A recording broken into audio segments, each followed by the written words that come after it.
Hello, welcome to all of you. जैसा कि आप देख रहे हैं, कल हम लोग एटॉमिक रेडियस में कुछ क्वेश्चंस किए थे और कोवैलेंट रेडियस के बारे में हम लोग पढ़ चुके हैं। तो आज हम लोग वंडर वॉल रेडियस के बारे में पढ़ेंगे।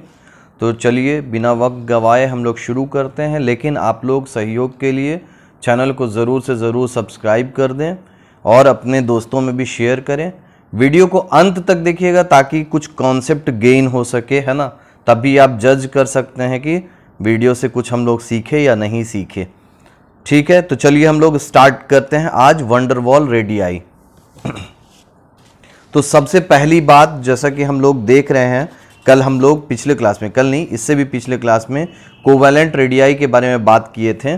कोवैलेंट रेडियाई क्या था? तो जस्ट ये जैसे half of the internuclear distance between covalently bonded atom के बीच में, है ना। ये एक एटम है और ये एक एटम दूसरा एटम है। कोवैलेंटली बॉन्डेड एटम इस तरह से होता है।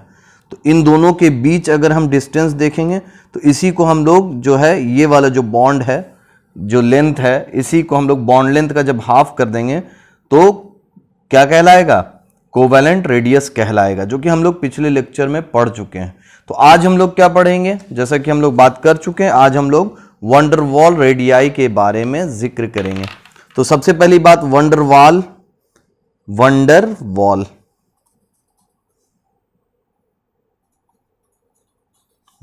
रेडियाई। वंडर वॉल रेडियस के बारे में अगर हम लोग बात करते हैं तो इसका भी डेफिनेशन क्या हो जाएगा कि इंटरन्यूक्लियर डिस्टेंस इसमें भी होगा, लेकिन नॉन बॉन्डेड एटम के बीच में देखेंगे। जैसे एक एटम ये है ना, और एक एटम ये है।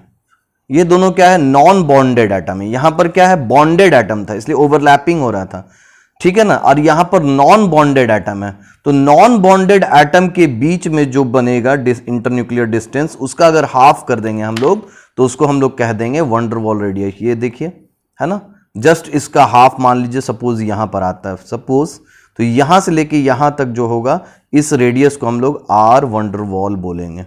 ठीक है, या हम लोग कह सकते हैं, क्या कह सकते हैं इसमें? सिंपल सा बात है कि डेफिनेशन में हम लोग क्या कह सकते हैं, आप लोग लिख लीजिए अगर जो लिख रहे हैं, कि half of the internuclear distance, half of the internuclear distance between two non-bonded atom of inert gas। ये इनर्ट गैस भी हम लोग पिछले लेक्चर में बात कर चुके हैं। इनर्ट गैस के ही बारे में, इनर्ट गैस में ही हम लोग वंडर वॉल रेडियाई देखते हैं। या फिर कोई मॉलिक्यूल्स है, वो भी क्या बनाता है? वंडर वॉल फोर्स से अट्रैक्ट रहता है, तो वहां पर भी देखा जा सकता है। तो आप लोग जब वीडियो को शुरू से देखिएगा, एटॉमिक स्ट्रक्चर को, सॉरी एटॉमिक साइज को, तो वहां से आप लोगों को पूरी तरह से समझ में आ जाएगा कि हम यहां पर कहना क्या चाह रहे हैं। ठीक है, तो अब हम लोग, सिंपल सा बात है, वंडर वॉल रेडियाई किसे कहते हैं ये पूरी तरह से समझ चुके हैं। अब यहां पर एक क्वेश्चन हम पूछ रहे हैं आपसे कि इन दोनों में, एक तो ये हो गया कोवैलेंट रेडियाई और एक हो गया ये वंडर वॉल रेडियाई। ये क्या है बच्चा? Covalent radii. ठीक है, तो कोवैलेंट रेडियाई में ये जो डिस्टेंस है, इसको कह रहे थे हम लोग कोवैलेंट रेडियाई, जबकि इसमें क्या है, फिर से यहां पर बना देते हैं साफ साफ ताकि आप लोग को ध्यान से दिखे। ये देखिए, ये है कोवैलेंट रेडियाई। यहां से अगर हम इसका हाफ लेंगे तो ये है आर कोवैलेंट। ठीक, मॉलिक्यूल का साइज वही है, लेकिन ये दोनों क्या है? नॉन बॉन्डेड है। तो नॉन बॉन्डेड है, तो ये हो गया आर वंडर वॉल। तो ये हो गया आर वंडर वॉल। तो यहां पर आप लोग खुद बताइए कि आर कोवैलेंट बड़ा होगा साइज में या आर वंडर वॉल होगा? मतलब रेडियस ऑफ कोवैलेंट बड़ा होगा या रेडियस ऑफ वंडर वॉल होगा? तो हम लोग को साफ दिख रहा है कि रेडियस ऑफ वंडर वॉल जो है बड़ा होगा as compare to radius of covalent bond. तो यहां पर एक कंक्लूजन आ चुका है कि वंडर वॉल कोवैलेंट से बड़ा होगा। आगे और भी हम लोग पढ़ेंगे, फिर वहां पर सबको मिक्स करेंगे। यहां पर सिर्फ यहां पर एक चीज याद रखना है। याद क्या रखना है? समझ चुके हम लोग कि वंडर वॉल कोवैलेंट से ग्रेटर होगा। ठीक है, दूसरी बात कि ये जो है नॉन बॉन्डेड एटम के बीच में है और ये कोवैलेंटली बॉन्डेड एटम के बीच में है। तो वंडर वॉल रेडियस इतना ज्यादा होता है ना कि लगभग जस्ट डबल होता है कोवैलेंट का, मतलब 2 इंटू आर कोवैलेंट करेंगे ना तो ये आ जाएगा आर वंडरवॉल के बराबर। ठीक है, इसको शॉर्ट में लिख दिए आर वंडरवॉल। तो रेडियस वंडरवॉल का और रेडियस कोवैलेंट का अगर जस्ट डबल करेंगे तो वंडरवॉल आएगा, या वंडरवॉल का जस्ट हाफ करेंगे तो ये आ जाएगा कोवैलेंट। ठीक है, सभी लोग को समझ में आ रहा है? तो इस तरह से हम लोग अगर एक क्वेश्चन की तरफ चलेंगे तो क्वेश्चन आप लोग लिखिए फटाफट। Covalent radius of chlorine is 99 pm, pm means picometer. Covalent radii of chlorine is 99 picometer. Then van der Waal radius of chlorine is, फटाफट बनाइएगा। ऑप्शन भी दे देते हैं, पहला 100, दूसरा 99, तीसरा 90 और चौथा दे देते हैं 200।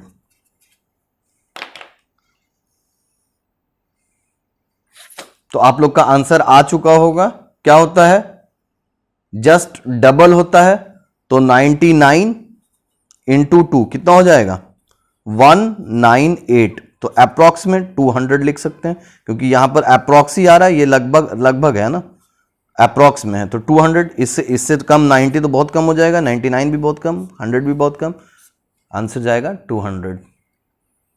चलिए, तो अब हम लोग थर्ड पढ़ेंगे, मेटालिक और क्रिस्टल रेडियस। मेटालिक रेडियस या फिर कह सकते हैं crystal radius.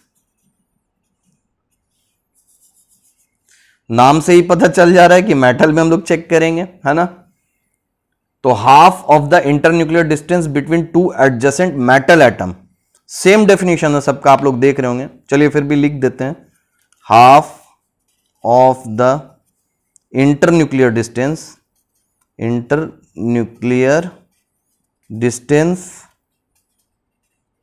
Between two adjacent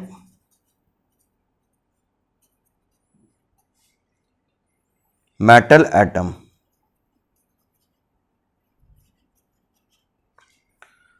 तो इसको हम लोग कहते हैं मेटेलिक या क्रिस्टल रेडियस।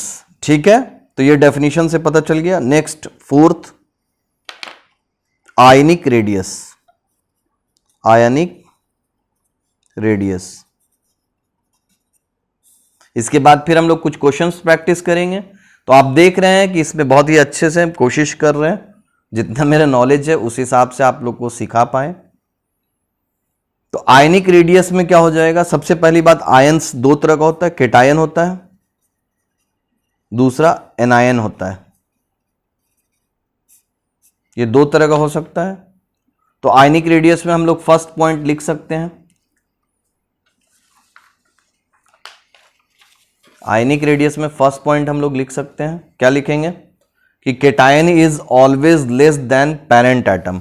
ठीक है, मान लीजिए कि कोई एटम है, सोडियम है, और यहां पर ये हो गया सोडियम प्लस सपोज, तो यहां पर ये केटायन है, केटायनिक फॉर्म है, तो ये हमेशा लेस होगा। मतलब Na और Na प्लस में साइज देखेंगे तो ऑलवेज Na का ग्रेटर होगा साइज, आयनिक साइज, क्योंकि केटायन का पेरेंट एटम से, ये पेरेंट एटम है, पेरेंट एटम से कभी भी छोटा होगा। क्यों? क्योंकि यहां पर शेल लॉस्ट होता है, रीजन भी लिख दे रहे हैं, शेल लॉस्ट के कारण।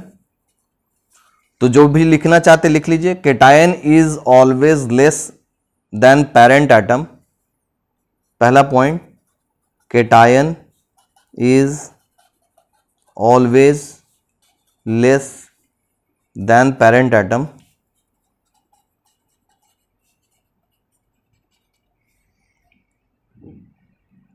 वीडियो लंबा ना हो इसलिए जल्दी जल्दी कर रहे हैं, आप लोग भी जल्दी जल्दी लिखिएगा, या स्लो स्पीड में आप लोग को अगर नहीं समझ में आ रहा तो स्लो करके थोड़ा सुन लीजिएगा।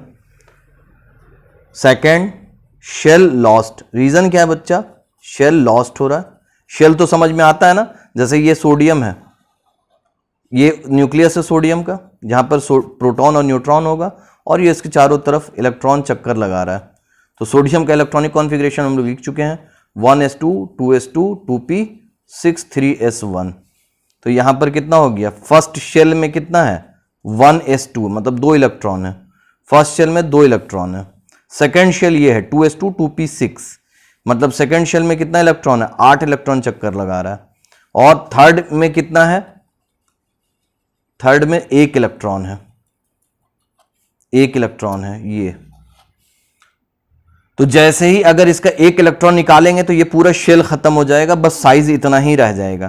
तो इसलिए आप लोग को दिख रहा होगा कि साइज जो है सोडियम प्लस और सोडियम में किसका बड़ा होगा? ये सोडियम है, और अगर सोडियम प्लस करेंगे तो ये साइज हट जाएगा। बनाने का टाइम नहीं है, इसको देख लीजिए, ये हट जाएगा यहां से।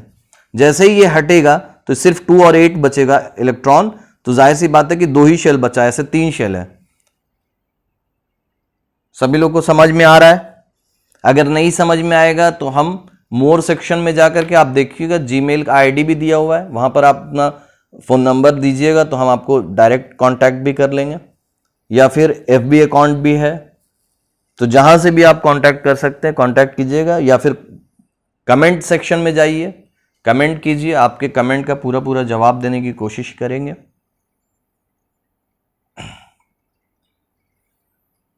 अच्छा, शेल जब लॉस्ट होगा तो Z इफेक्टिव क्या होगा? Z इफेक्टिव बहुत ही डिटेल से हम लोग पढ़े थे। तो Z इफेक्टिव क्या हो जाएगा? इंक्रीज होगा हमेशा। शेल कभी भी लॉस्ट होगा तो Z इफेक्टिव क्या होगा? इंक्रीज होगा। ठीक है, Z इफेक्टिव क्या होगा? इंक्रीज होगा, क्योंकि Z/E होता है ना Z इफेक्टिव। Z इफेक्टिव क्या है? Z/E। इलेक्ट्रॉन लॉस्ट हो रहा है, Z तो सेम है, तो जाहिर सी बात है कि इसको डिवाइड करेंगे, इलेक्ट्रॉन कमेगा तो ये वैल्यू क्या होगा? बढ़ेगा। इस तरह से आप लोग ध्यान रख सकते हैं Z इफेक्टिव क्यों बढ़ रहा है, क्योंकि Z/E। Z इफेक्टिव क्या है? Z/E। तो Z सेम है और E जो है कम रहा है, तो जाहिर सी बात है Z इफेक्टिव बढ़ जाएगा। एनायन में जस्ट इसका उल्टा हो जाएगा। अगर हम लोग हेडिंग देंगे अभी एनायंस के बारे में, तो एनायन में क्या हो जाएगा? जस्ट उल्टा हो जाएगा। यहां पर हम लोग लिख लेंगे anion is always greater than parent atom. यहां पर एनायन हेडिंग देके लिख दीजिए एनायन, तो anion is always greater than parent atom. Second लिख लीजिए शेल लॉस्ट नहीं होगा वहां पर, नो शेल लॉस्ट, ये शेल गेन होगा, प्रोबेबिलिटी है। Next Z effective. Z effective क्या होगा वहां पर? जस्ट डिक्रीज हो जाएगा। Z इफेक्टिव क्या हो जाएगा? डिक्रीज हो जाएगा। क्यों? क्योंकि Z/E होता है Z इफेक्टिव। इलेक्ट्रॉन बढ़ेगा। एनायन पर क्या होता है? सपोज ऑक्सीजन है, तो ऑक्सीजन पर अगर ऑक्सीजन माइनस हुआ, दैट मीन्स इस पर 1 इलेक्ट्रॉन और आया, क्योंकि इलेक्ट्रॉन पर निगेटिव चार्ज होता है। इलेक्ट्रॉन पर कैसा चार्ज होता है? निगेटिव चार्ज होता है। तो जब निगेटिव चार्ज किसी पर आएगा तो वो निगेटिव हो जाएगा, तो इस पर 1 इलेक्ट्रॉन इसका मतलब आया है ना। तो जब 1 इलेक्ट्रॉन आया है तो इस पर नेगेटिव चार्ज आ गया है, तो Z/E जो है इलेक्ट्रॉन बढ़ गया है, तो जाहिर सी बात है कि Z/E क्या हो जाएगा? कम जाएगा ओवरऑल। तो यहां पर आप लोग इंटरमिक्स मत कीजिएगा, ये केटायन के लिए लिखाए थे, अब एनायन के लिए लिखा रहे हैं कि anion is always greater than parent atom, shell gain होगा, Z इफेक्टिव डिक्रीज हो जाएगा। यहां पर लिख दिया Z इफेक्टिव डिक्रीज हो जाएगा। तो ये था कुछ आज का वीडियो, इतना ही। कल हम लोग क्वेश्चन प्रैक्टिस करेंगे, बहुत सारा क्वेश्चन प्रैक्टिस करेंगे, इसीलिए सभी लोग चैनल को जल्दी से सब्सक्राइब कर लें ताकि सबसे पहले नोटिफिकेशन आप लोगों तक पहुंचे। तो चलिए आज के लिए इतना ही। अब एक चीज और है, हम आपसे एक और ये कहना चाहते हैं कि अब डेली जो है इस पर वीडियो अपलोड होगा। थोड़ा टाइम लग सकता है, रात हो सकता है 10 बज जाए, 10:30 बज जाए, बट कोशिश करेंगे हम कि डेली एक वीडियो जो है आप तक लाया जाए। 15-15 मिनट का ही कोशिश कर रहे हैं, इसलिए आज 14-15 मिनट हो चुका है। तो अब कल जो है इससे आगे हम लोग कुछ क्वेश्चंस प्रैक्टिस करेंगे और जो कुछ थोड़ा बहुत बचा हुआ उसको कर लेंगे। उसके बाद फिर हम लोग आयोनाइजेशन पोटेंशियल पढ़ेंगे, उसके बाद इलेक्ट्रॉन एफिनिटी और इलेक्ट्रोनेगेटिविटी लास्ट पढ़ेंगे। उसके बाद हम लोग नेक्स्ट चैप्टर पर स्विच कर देंगे और बायोलॉजी का भी जबरदस्त वीडियो लेक्चर लेके आएंगे। बायोलॉजी का वीडियो लेक्चर जो है बोर्ड पर लेके आएंगे, इसलिए ताकि आप लोग फिर जज करके बताइएगा कैसा है, और कमेंट सेक्शन में जो भी है आप लोगों का कोई भी ख्वाहिश तो उसको भी ज़रूर से कमेंट कीजिए ताकि उसको हम इम्प्लीमेंट कर सकें। क्योंकि मेरा चैनल आप देख रहे हैं काफ़ी नया है और पर कोशिश कर रहे हैं कि आप लोगों तक मेरी बात पहुंच सके। तो आज के लिए इतना ही। Okay, thank you so much.